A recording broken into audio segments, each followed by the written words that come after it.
चलिए, पिछले बार बताया था आप लोग को मैंने कि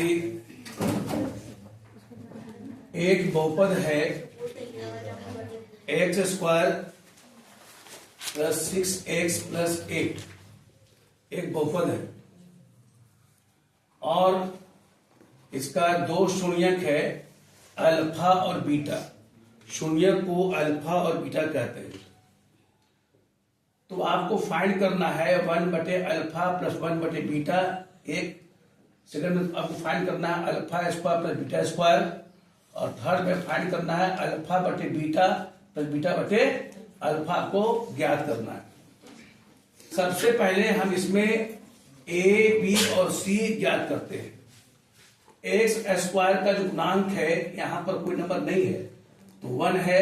multiple of x square is a, यानी एक्स स्क्वायर गुणांक को ए कहते हैं। यहां पर कुछ नहीं है तो 1 छुपा हुआ है।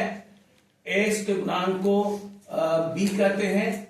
यहां पर 6 दिया हुआ है, बी का मान 6 हो जाएगा।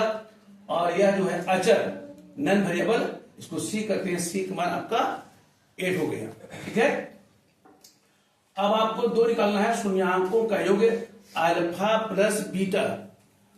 अल्फा प्लस बीटा, बीटा में इसको थोड़ा नीचे ले आना है इसको।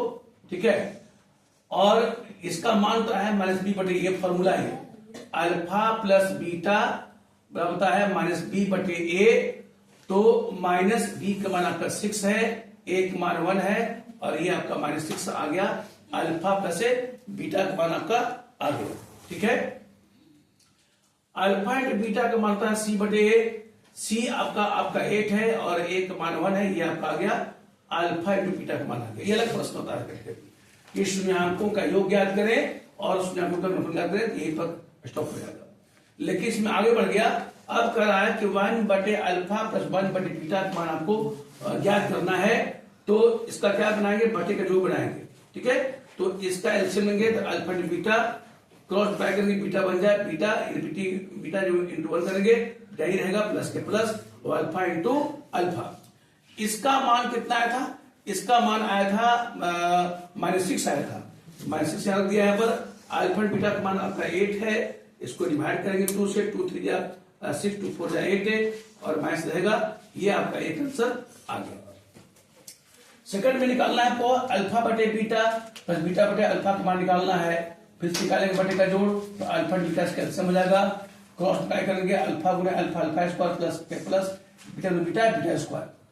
अब इसका मान alpha square plus beta square का मान होता है, यानी ए स्क्वायर प्लस बी स्क्वायर बराबर ए प्लस बी का होल स्क्वायर माइनस 2 होता है। इसीलिए इसका मान यहां आ गया और अल्फा बीटा छोड़ देंगे इसको हम। इसका अल्फा प्लस बीटा का मान हम पहले से आया हुआ था, -6 पर स्क्वायर कर दिया। माइनस के माइनस से 2 इंटू यहां पर क्या करते हैं, ये अल्फा इंटू बीटा का मान यहां पर हम निकाल देते हैं, है ना। तो 8 आ गया। ये इसका 6 है, 6 36 है, और 8 2 16 है ना। 6 36 और 8 16 जाता है। यहाँ पर ये माइनस किया तो इसका 20 आ गया, बट 1 रहेगा। इसको काटते हैं 4 से, 4 5 20 है, 4 2 8 है, और 5/2 इसका आंसर आ गया। उसी तरह से alpha square plus beta square का मान निकालना है। तो ये पहले से देखिए यहाँ पर आया फॉर्मूला इसका। इस फॉर्मूला है अल्फा बीटा का होल स्क्वायर, अल्फा बीटा का whole square -2 into alpha into beta. इसका मान -6 था, 6 36 हो जाएगा, माइनस के माइनस है। और यहाँ पर अल्फा बीटा का मान था 8 16, यहां से जाएगा घटेगा, इसमें से माइनस हो जाएगा, और 20 आंसर। तो देखिए इस तरह का जो मैथ है आप इसको बढ़िया समझ लीजिए। ये आता है एग्जाम में, मैट्रिक में बोर्ड में 2 मार्क्स में रहेगा। इसको समझिए क्या सवाल कर रहा था। यह एक बहुपद है और इसके शून्यक है अल्फा और बीटा। ठीक है, तो इसका कहेगा डायरेक्ट के शून्यांकों का योग ज्ञात करें और ये आपके बुक में दिया हुआ बीटीसी में। लेकिन ये जो मैथ है ये बीटीसी में नहीं दिया हुआ है, तो अलग से दिया गया है। इसको आपको 3 मैथ इसमें फाइंड करना है। ठीक है, इस तरीके से पहले आप ये फाइंड करेंगे और उसके बाद जो मान है इसको मान आपको निकाल देना है। ठीक है।